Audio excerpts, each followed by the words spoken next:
So my name's Eliza Caldwell. I'm the program manager for the Community Gardens program in New Haven. And the organization that I work for is called Gather New Haven, which is the merged entity of New Haven Land Trust and New Haven Farms.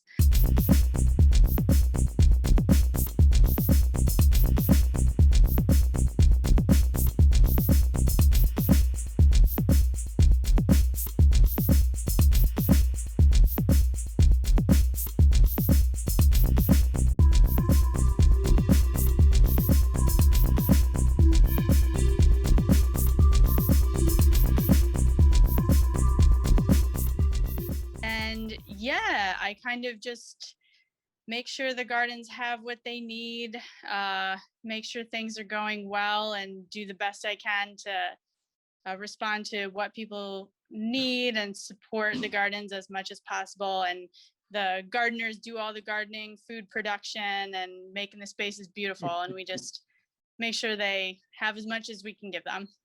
Well, I have to say that gardening right now just appears to be very popular because, um, you know, when you were on last year, and I can tell you that people are still tuning in to that episode. And I think it's all about growing your vegetables now, being conscious of what you're putting in your body and the healthy benefits of that. So you guys still have, what do you have, like 56 community gardens now, or Yeah, I think the number is about 56. Uh, they're in different levels of operation, like there are Mhm. ebbs and flows to every garden for every year. So some are cutting back a little bit, some are ramping up. Um, And so it's funny because I was, in researching how we're going to talk again about gardens, that's the same thing that I was reading. Some people are at it 100%. Some people, it's a hobby. And for others, it's, I'm going to do it this season, but I'm not going to do it the following season. But everywhere that I've read, people love growing their own vegetables. And I'm also finding out that though I look at it as a cost savings, a lot of people aren't doing it for the cost savings. They're doing it because they want to know what they're putting in their bodies. What are the people that you're working with telling you? um, yeah, a lot of people do it for that reason of knowing where their food comes from. I think a lot of people do it for recreation. It's just fun and it's relaxing. Um, and if you can get a reward out of it, like a tomato, even better. And then, yeah, people definitely do it so that there's fresh food that they can give out to neighbors as well. So That a was lot of, another thing. That yeah. was another thing I found out that was a big deal. People love growing, particularly tomatoes, so that they can hand them out to their neighbors. In fact, some were saying that tomatoes are one of those things that they can't keep up with. They grow so fast that they can't keep up with them, so they're constantly giving it away. But what should people? Because planting actually goes by the season. I'm finding out. I was shocked when I learned things like or vegetables like lettuce, snow peas or snap peas, one or the other, that they actually do very well in cool weather. So, what should people be planting now? Now is time for warm weather crops, tomatoes, peppers, eggplant, corn seeds, bean seeds. Um, you can also be planting the leafy greens like collards and kale now as well, and they'll just sort of grow over the summer. A lot of people say that kale doesn't taste good during the warm weather months, so a lot of them just like let it grow and will harvest in the fall. It has like kind of a more bitter taste to it in the summer, which some people don't mind. Um, but yeah, now it's pretty much fair game for planting anything. Pea season is kind of over. Like those are a very early spring thing. Um, but now's the big planting time.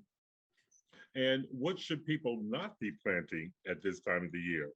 Because someone like me, let's just say I decide, okay, I'm gonna start planting. I would just go to wherever you buy the seeds and so forth, and I would just start grabbing seeds. So what should I not plant at this time?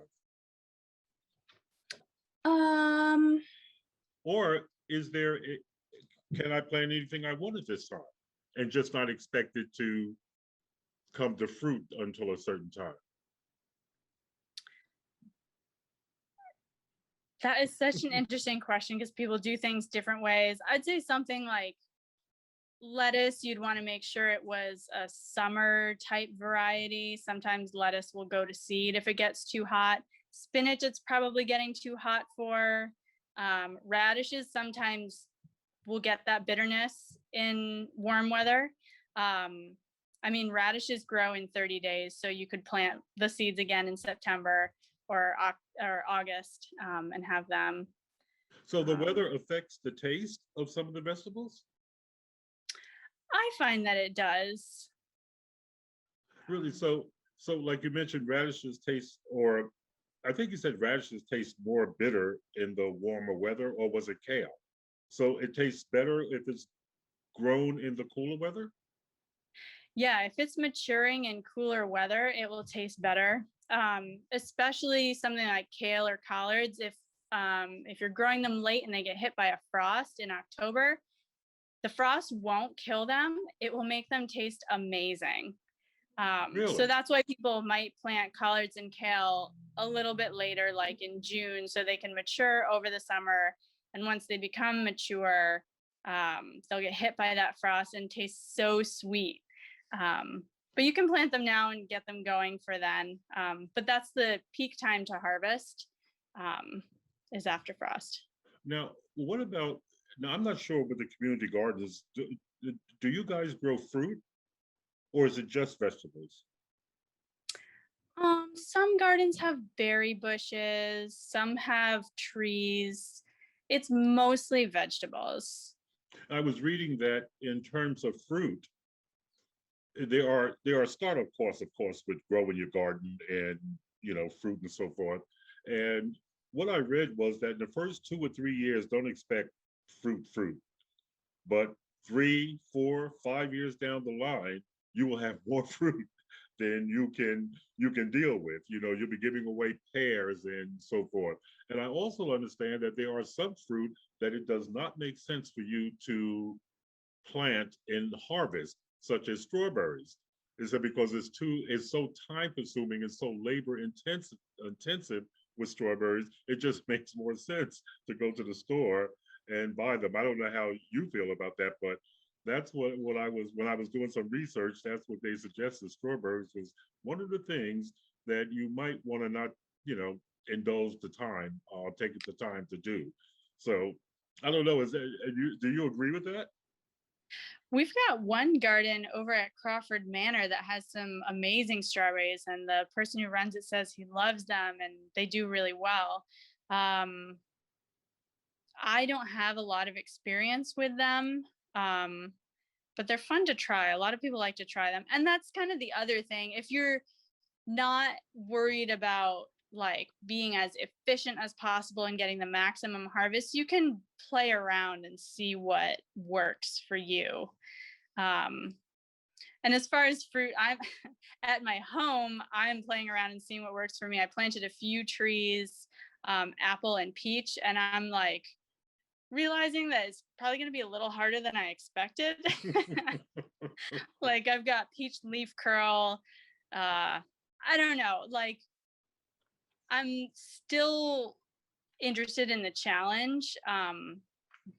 But yeah, it's definitely a learning curve for Well, growing fruit trees.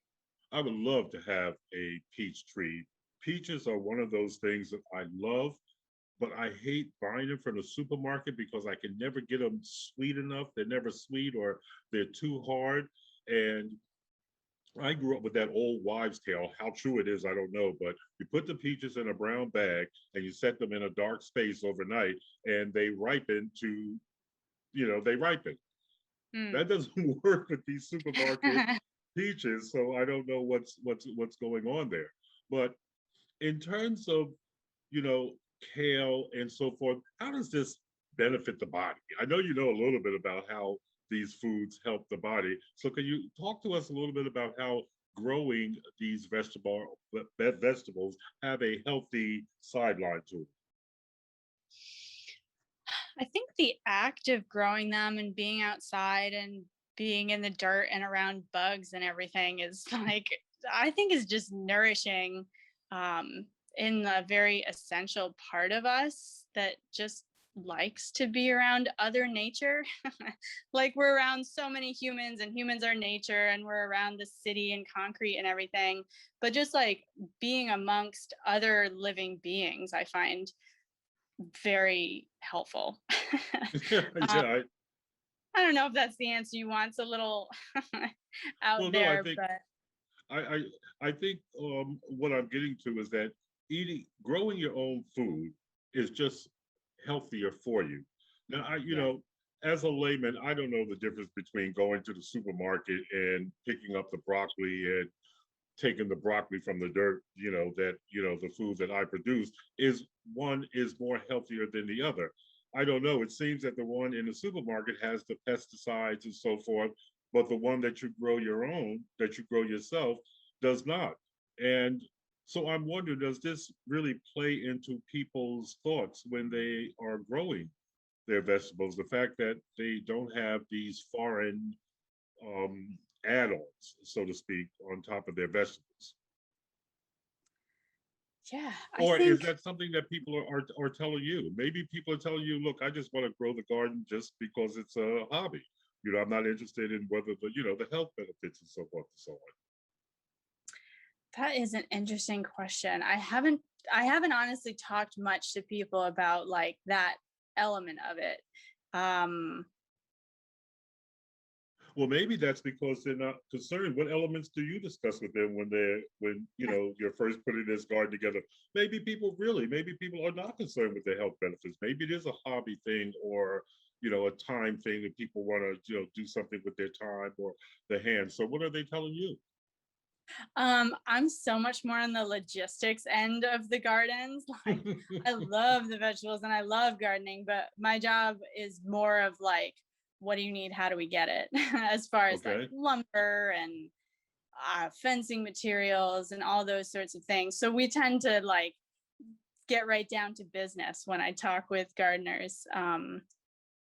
But I'd be happy to see if I could find someone who might want to be on the show and wants to talk more about like the The health gardening aspect of it and the Yeah, health and aspect. the health benefits of gardening, what they see as the health benefits of gardening. So what else is going on at Gather New Haven? What else is going on with the gardens and the food production, the farm stand and so forth? What's going on with that? Yeah, so we have a new farm manager. He started in March. Hmm. Um, we had a seedling sale last weekend, and we'll have another seedling sale again this weekend.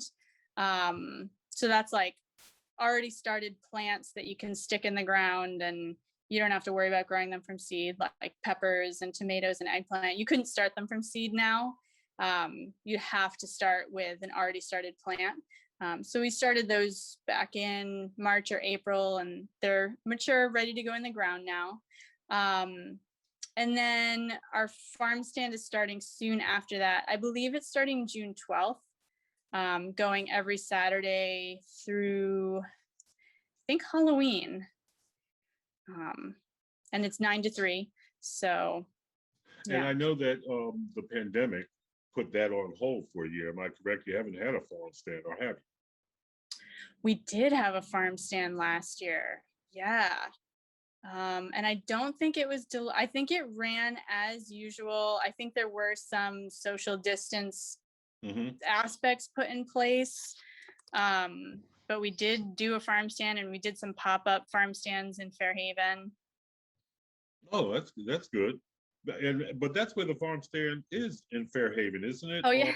On Ferry Street. It's on Ferry Street, isn't it? Or Ferry near It is. Grand, I think is where it's at. Yeah, because I'm actually going to make it my business to get to the farm stand. I didn't get to it last year. I just assumed that that it wasn't up and running. So I do want to go to the farm stand because I actually want the experience of buying fresh vegetables that have not hit the supermarket shelf yet, because I'm just interested in knowing what's the difference in the taste. We hear about farm chickens. You want your chickens from the farm. It tastes so much better, it's so much different than what you get in the supermarket stores. But I've never experienced that. And Mhm. I'm wondering if that's why I don't like vegetables that much because I'm not growing them myself. But so I am very interested in getting to the farm stand. So Yeah. so what else is going on? So we got the farm stands are up and running. The community gardens are up and running. And last time you on, I asked you about the possibility of some cooking classes or how to prepare fresh vegetables or anything. Have you guys delved into that at all? Yeah, we're working with City Seed Sanctuary Kitchen to do a couple in some gardens this summer. We haven't nailed down dates yet, but yeah, they've done it in the past before I started here. They'd choose some vegetables that were in season, and their chefs would come up with a dish with them, and teach the people that were there how to make it. And I believe they got to try some. I Well, haven't attended yet, but Actually love that idea. I've been actually, reaching out to different people to see if I can get a cook to come on and just take vegetables and show us how to make, say, a summer salad or a quick summer meal using vegetables. Maybe I should reach out to City Seed. Maybe they have somebody there that would be willing to do that. So I would certainly reach out to them to find out if there's anything going on there that possibly would be of interest to people. Because again, as I say, people do have a special interest in the gardening, growing vegetables, and consuming them. So maybe there's something there. So, anything else going on that you want to talk about? um, phones are ringing. We've got it's probably what it is. It's about schooner camp here. I'm gonna go into the side room. Okay. Um, it's probably about schooner camp, which is running this year. That is something that definitely didn't run last year, because we weren't confident that we could keep the kids safe, but we're running at a reduced capacity this year. So that's a sailing coastal exploration camp for kids. Um, I believe it's pretty much full. There are wait lists for a lot of the ages, but that's And something that we're doing. Yeah. what do? You take them out on the water, or you teach them how to sail, or what's the purpose of the schooner camp? It's essentially to remind kids and show them that we live in a coastal city, because it's so easy to forget that. And most of us haven't explored the coast, even adults. So we want to bring kids out there. I think the youngest ones stay on the shore, and the older kids will go out in boats. And they learn how to maneuver the boats and everything, as well as learning what's happening on the shore. I think we do it at our Long Wharf Preserve. Well, I tell you, summertime and summer weather just brings out good things, such as schooner camps, vegetable gardens, and all of this good stuff that gets you outside. And I know that Gather New Haven is about a lot more than just growing vegetables and the community gardens. So um, you guys do a lot of good work there in New Haven. I'm sure that it is very much appreciated from a lot of people.